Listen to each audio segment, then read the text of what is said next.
Welcome to exam विवेचना। तो दोस्तों, जैसा कि आप लोगों को पता है, हम अपने चैनल पर डिस्कस कर रहे हैं एचपी पीजीटी के लिए इम्पोर्टेंट क्वेश्चंस की सीरीज। जो ये क्वेश्चन है, यहाँ पर आपको HP GK, India GK, world GK, current affair, Hindi grammar, English grammar, ये सारे के सारे क्वेश्चन करवाए जाएंगे। ये आपकी परीक्षा के लिए काफ़ी महत्वपूर्ण साबित होने वाले हैं, ठीक है।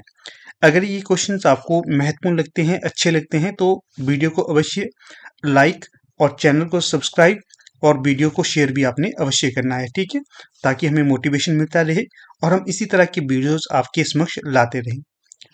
बाकी अगर अभी तक आप हमारे व्हाट्सएप, टेलीग्राम और फेसबुक पेज के साथ नहीं जुड़े हैं, तो उनके साथ भी जुड़िए। उनके लिंक आपको डिस्क्रिप्शन बॉक्स में दिए गए हैं। बाकी देखिएगा, वहाँ पर आपको समय समय पर पीडीएफ इत्यादि सेंड की जाती रहती हैं, तो आप पीडीएफ से भी स्टडी कर सकते हो। तो चलिए शुरू करते हैं आज के लेक्चर को। तो पीछे हमने देखे थे कहाँ तक क्वेश्चन।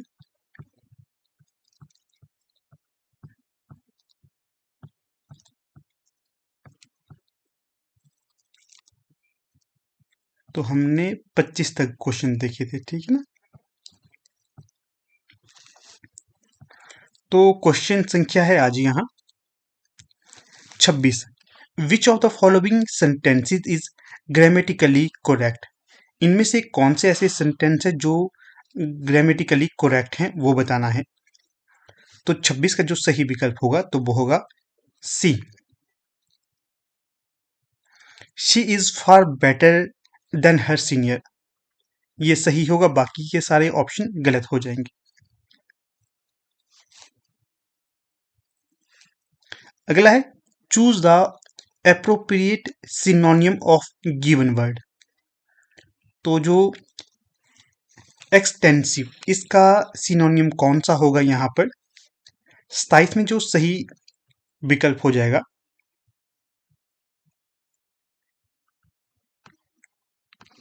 तो देखिएगा क्वेश्चन क्या है, choose the appropriate सिनोनियम of the given word. तो ये जो वर्ड है एक्सटेंसिव, तो इसका क्या होगा सही ऑप्शन। तो सही हो जाएगा आपका wide spread, option A. Next question है 28, choose the appropriate antonym of the given word. Affirm, इसका एंटोनियम क्या होगा अफर्म का। तो ये होगा डिनाय, सी सही ऑप्शन हो जाएगा इसका। अगला क्वेश्चन इसमें क्या कहा गया है, choose the option which can replace the underline segment in the given sentence. After seeing the result he pulled a long face. तो he pulled a long face, इसके लिए क्या सही सेंटेंस होगा। 29 का सही ऑप्शन होगा he looked gloomy. After seeing the result he looked gloomy, B option सही होगा यहाँ। नेक्स्ट क्वेश्चन देखिए 30, choose the appropriate one word substitution. Line है that which is not permitted, इसके लिए वन वर्ड सब्स्टिट्यूशन क्या होगा। तो 30 का सही ऑप्शन होगा ए, फॉरबिडन। तो ये देखिए, ये सही ऑप्शन होगा यहाँ। इसके पश्चात नेक्स्ट क्वेश्चन देखते हैं। यहाँ पर पीछे हमने इंग्लिश ग्रामर के क्वेश्चन देख लिए, अब नेक्स्ट आ जाएगा यहाँ पर हमारा 31, ये हिंदी ग्रामर का आएगा। इससे पहले वाले भी ये क्वेश्चन आप देख सकते हो, ये हमने पिछले ये क्वेश्चंस आप वीडियो को पॉज भी कर सकते हो तो भी देख सकते हो, नहीं तो पीडीएफ तो आपको इसकी अवेलेबल करवा दी जाएगी, वहां से भी आप इसे देख सकते हो। तो क्वेश्चन है 31, जो इंद्रिय गोचर हो वाक्यांश के लिए क्या एक सही शब्द का प्रयोग किया जाएगा। जो इंद्रिय गोचर हो, तो 31 का सही यहां पर हो जाएगा प्रत्यक्ष। जो इंद्रियों से गोचर हो, तो उसके लिए प्रत्यक्ष कहेंगे, इंद्रिय नहीं कहेंगे। कई इंद्रिय भी मान जाते हैं, परंतु इसका प्रत्यक्ष होगा, ये ध्यान रखना आपने। फिर देखिए, आगे बढ़ने से पहले आपको बता देता हूं, अगर आप लोग एचपी पीजीटी हिंदी की तैयारी कर रहे हैं, अगर अभी तक आप तैयारी नहीं कर पाए हैं तो समय अब कम रहा है आपको तैयारी करने हेतु। एचपी पीजीटी हिंदी के लिए कह रहा हूँ। अगर आप लोग हमारी टीम के साथ जुड़कर तैयारी करना चाहते हो तो हमारी टीम के द्वारा एचपी पीजीटी हिंदी के लिए कोर्स लॉन्च करा गया है। अगर अभी तक आप जुड़े नहीं हैं तो समय रहते इसमें जुड़िए, आपको बहुत अच्छी तैयारी एचपी पीजीटी हिंदी की करवाएंगे हम। आपके नियर डियर या फिर आप स्वयं हो तो कर सकते हैं तैयारी। इसी के साथ देखिए, जो फर्स्ट पेपर है इसके लिए जो हिंदी ग्रामर के लिए मोस्ट इम्पॉर्टेंट हैंड रिटन और सिंपल नोट्स तैयार कर दिए गए हैं। अगर आप इन्हें लेना चाहते तो आप संपर्क कर सकते हो हमसे। 8219312129 ये हमारा व्हाट्सएप नंबर है। डिस्क्रिप्शन बॉक्स में भी आपको ये व्हाट्सएप नंबर मिल जाएगा। कॉन्टैक्ट करिए हिंदी ग्रामर के नोट्स लेने के लिए। लगभग शॉर्ट नोट्स हैं, इंपॉर्टेंट नोट्स हैं, जितने पूछे जाने चाहिए उतना ही लिखा गया है, फालतू कुछ नहीं लिखा गया है उनमें। इन नोट्स के साथ आपको लेक्चर अवेलेबल करवाए जाएंगे, जुड़कर तैयारी कर सकते हैं। काफी महत्वपूर्ण नोट्स होंगे ये पीडीएफ नोट्स, तो लेने के लिए आप व्हाट्सएप अवश्य करिए। फिर देखिए नेक्स्ट क्वेश्चन है 32। कौन सा शब्द मंगल का अर्थ नहीं है? मंगल का अर्थ कौन सा शब्द नहीं है? तो 32 का सही जो विकल्प होगा तो वो होगा विकल्प डी, मूल्यवान। मूल्यवान मंगल का अर्थ नहीं होगा। क्यों? देखिए, हम बोलते हैं आपका मंगल हो, मंगल का अर्थ क्या निकलता है? कल्याण भी निकलता है। आपका मंगल हो तो ये शुभ भी होता है मंगल का अर्थ, और जो मंगल ग्रह भी है होता है, इसलिए ये तीनों तो सही हो जाएंगे, परंतु मूल्यवान से संबंधित मंगल नहीं होता। फिर नेक्स्ट क्वेश्चन है 33। निम्न में से कौन सा शब्द समानार्थक नहीं है? 4 विकल्प यहाँ पर दिए गए हैं, इनमें से 3 तो एक दूसरे के साथ समानार्थक होंगे, परंतु एक विकल्प नहीं होगा, तो वो कौन सा है? तो जो 33 का सही विकल्प होगा तो वो होगा धरत्री, ये डी। बाकी उदधि, पयोधि, बारिधि ये तीनों एक दूसरे से समानार्थी होंगे। अगला विकल्प है, अगला क्वेश्चन है 34। कौन सा शब्द अशुद्ध है? तो अशुद्ध यहाँ पर बताना था। तो देखिए, उज्जवल बिल्कुल सही है, इसी रूप से उज्जवल लिखा जाता है। सन्यासी ये भी सही है और शुद्ध रूप है। व्यवस्थित ये भी शुद्ध और सही रूप है, परंतु जो सही नहीं होगा तो वो होगा विकल्प ए, अत्याधिक। अत्याधिक नहीं होता, अत्यधिक होता है। या के पश्चात यहाँ पर मात्रा लगी है, ये नहीं लगनी थी, तो ये भी शुद्ध हो जाता। तो ये ध्यान रखना है, इस तरह से प्रश्न पूछे जाते हैं आपको। जो देखिए आपका उज्जवल हो गया, ये भी काफी पूछा जाता है। सन्यासी ये भी पूछा जाता है, तो ये शुद्ध रूप है। ये देखिएगा, इसमें आपने नोट करिएगा क्योंकि पूछे जा सकते हैं आपसे ये क्वेश्चन। अगला क्वेश्चन है 35। निम्न संधियों में से अशुद्ध रूप है। यहाँ पर संधि का एक अशुद्ध रूप है, उसका हमने चयन करना है, तो वो देख लेते हैं। जैसे कि 35 का सही जो होगा तो वो होगा विकल्प सी, जगन्धन नाथ, ये जगन्नाथ इस प्रकार से ये सही रूप नहीं होगा। बाकी जो शुद्ध रूप होंगे, बाकधनमय ये बानमय बन जाता है।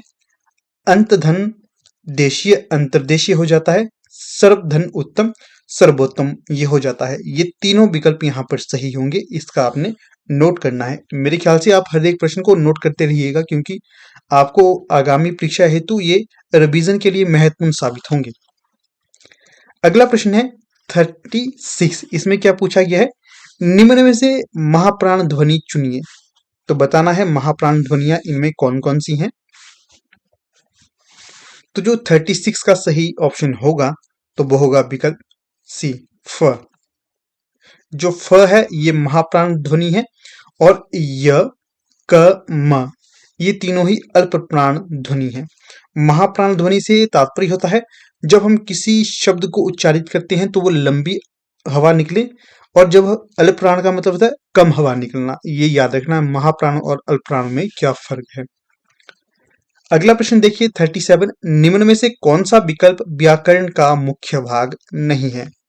बताना है निम्न में से कौन सा विकल्प व्याकरण का मुख्य भाग नहीं है। तो देखिए, यहाँ पर जो संधि है, वर्ण व्यवस्था है, पद विन्यास है और वाक्य व्यवस्था है, इनमें जो संधि व्यवस्था है ये आपका व्याकरण का मुख्य भाग नहीं होगा। क्यों? क्योंकि अगर देखिए व्याकरण के हेतु संधि की अधिक आवश्यकता नहीं पड़ती। बाकी वर्ण व्यवस्था तो इसका महत्वपूर्ण पार्ट है, पद व्यवस्था भी है और वाक्य व्यवस्था भी है। तो 37 का सही विकल्प होना था ए। अगला क्वेश्चन है 38, निम्न में कौन सी भाववाचक संज्ञा नहीं है? तो यहाँ पर एक ऐसा विकल्प है जिसमें भाववाचक संज्ञा नहीं होगी, तो वो बताना है। तो 38 का सही होगा बत्सल।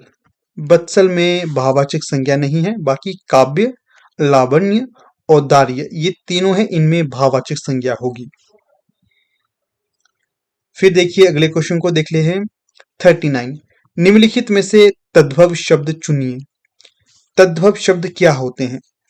तत्सम, तद्भव, देशज और विदेशज शब्द, इनकी मैंने आपको एक वीडियो बनाई थी, वो प्लेलिस्ट में मिल जाएगा आपको उसका लिंक, तो उसको देखा होता तो आपको यहाँ से सारा पता चल जाता। तत्सम होते हैं वे शब्द जो संस्कृत से हूबहू लिए गए हैं और हिंदी में पूर्ण रूप से वैसे ही प्रयोग में लाए जाते हैं।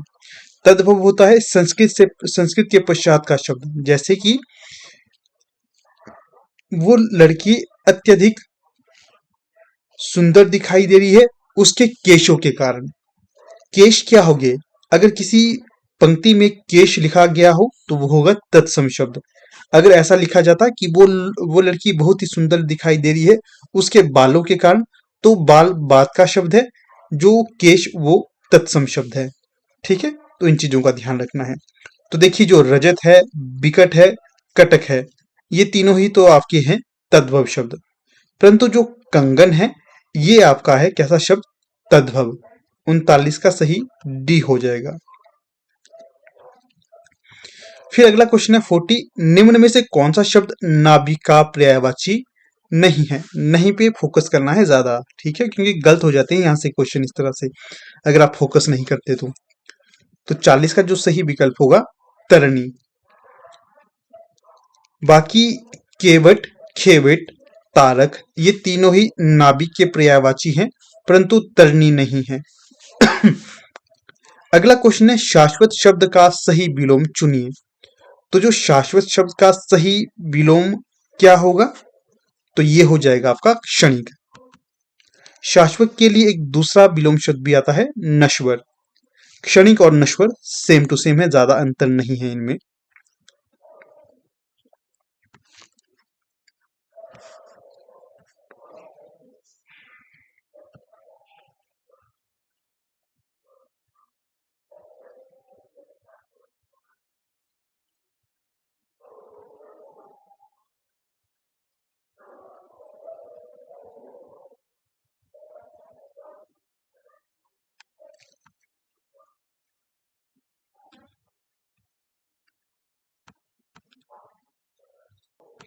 फिर देखिएगा अगले क्वेश्चन को। तो क्या है क्वेश्चन? यहाँ पर आपका जीके सेक्शन शुरू होता है, इंडिया जीके। तो इस क्वेश्चन में पूछा क्या है, भारतीय संविधान के किस अनुच्छेद में हिंदी को भारत संघ की राजभाषा स्वीकार किया गया है? हिंदी को भारत संघ की राजभाषा स्वीकार किया गया है। तो 42 का सही विकल्प होगा सी। 343 ए से लेकर 351 तक ये वर्णित है, ठीक है ना, ये ध्यान रखना है। हिंदी भाषा का जिक्र है इस अनुच्छेद के अंदर 343 से 351 तक।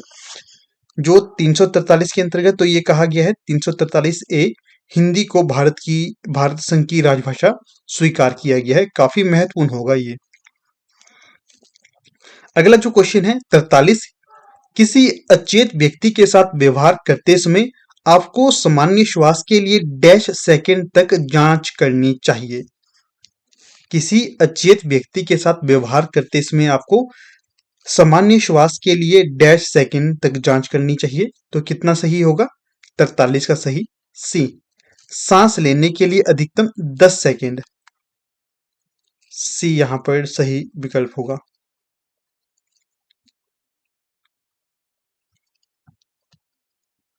अगला क्वेश्चन है 44, सीपीआर। जो सीपीआर के प्रत्येक चक्कर के लिए आपको कितने संकुचन और सांस लेनी चाहिए? तो 44 का जो सही विकल्प होगा सी। 30 संपीड़न और 2 सांस, 40 का सी हो जाएगा। 44 का सही सी हो जाएगा। अगला क्वेश्चन देखिएगा, यहां पर है 45, प्राथमिक सर्वेक्षण का सही क्रम क्या है? तो 45 में जो सही विकल्प होगा तो वो होगा विकल्प बी, खतरा, प्रतिक्रिया, वायुमार्ग और श्वास। अगले क्वेश्चन को देखिए 46, what is not a sign of shock, अर्थात सदमे का लक्षण क्या नहीं है? नहीं है।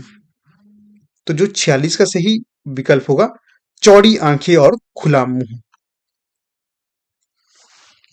क्या है इस प्रश्न का सही मतलब जो विकल्प डी होगा, सदमे का लक्षण क्या नहीं है? तो चौड़ी आंखें और खुला मुंह ये सदमे का लक्षण नहीं होगा। बाकी पीली चिपचिपी त्वचा, नाड़ी की दर में वृद्धि, मतली, ये तीनों ही मतली या उल्टियां ना, ये तीनों ही है आपके सदमे के लक्षण। अगला है what are the symptoms of third degree burn. Third degree जलने के लक्षण क्या है ये बताना है। 47 का सही विकल्प, तो 47 का हो जाएगा, जली हुई त्वचा, कोई दर्द नहीं। जली हुई त्वचा, कोई दर्द नहीं।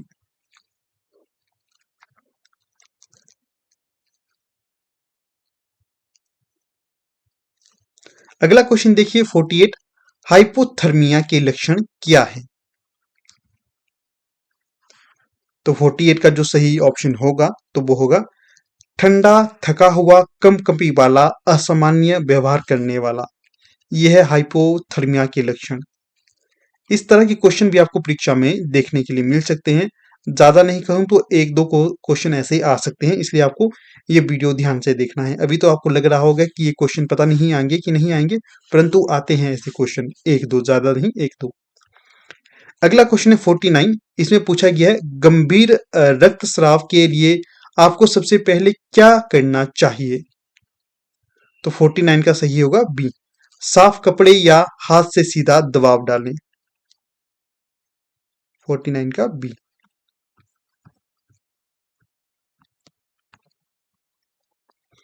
अगला क्वेश्चन देखिए, हेमलिच प्रक्रिया का मुख्य उद्देश्य क्या है?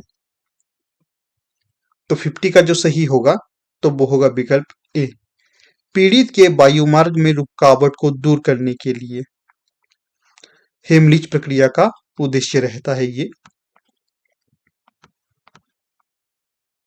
फिर देखिए अगला प्रश्न यहां पर दिया गया है, काफी महत्वपूर्ण प्रश्न मुझे ये लगा। एचआरटीसी बसों में यात्रा करने के लिए स्मार्ट कार्ड होल्डर्स को कितना डिस्काउंट प्रदान किया जाता है? 66 का जो सही विकल्प होगा तो वो होगा विकल्प बी, 66 का बी, 10% किराए में छूट मिलती है। फिर ये देखिए, ये एक क्वेश्चन आपके लिए छोड़ता हूं, आपने ये बताना है जो एचआरटीसी बसेस है इसमें महिलाओं को कितने प्रतिशत छूट है? ये प्रश्न आपके लिए छोड़ता हूं मैं। उम्मीद करूंगा सभी इसका सही विकल्प चुनेंगे या सही उत्तर देंगे।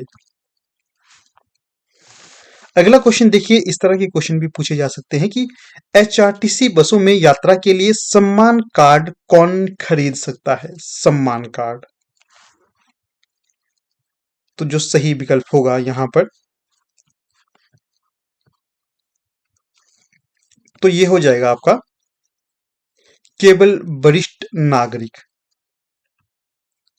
अर्थात सीनियर सिटीजन, ये अकेले खरीद सकते हैं ये स्मार्ट कार्ड।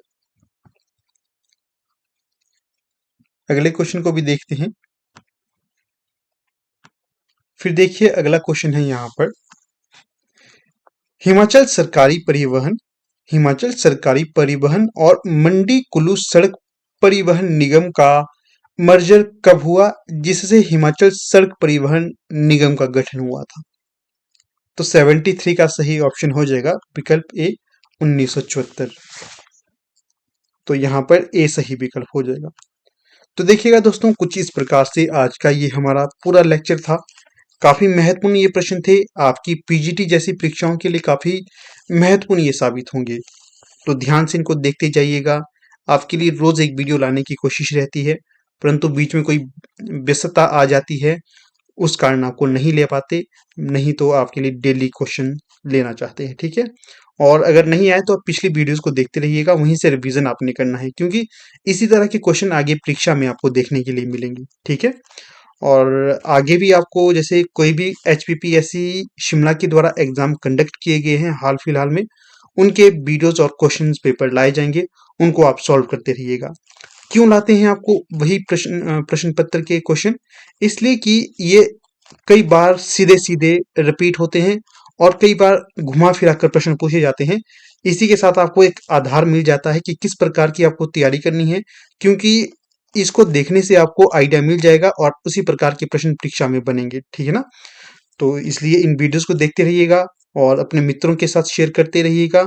और साथ में आपको जो जानकारी दी है कि अगर अभी तक आप पीजीटी हिंदी के बैच में एनरोल नहीं हुए हैं तो समय रहते आप उसमें एनरोल होइएगा। आपकी तैयारी अच्छे से करवाई जाएगी और जो फर्स्ट पेपर में हिंदी ग्रामर के नोट्स लेना चाहता है तो वो भी समय रहते नोट्स ले लीजिएगा, क्योंकि काफ़ी महत्वपूर्ण होने वाले हैं। शॉर्ट हैंडेड नोट्स हैं, ये अच्छे से लिखे गए हैं और इसमें आपको वीडियो लेक्चर भी अवेलेबल होंगे।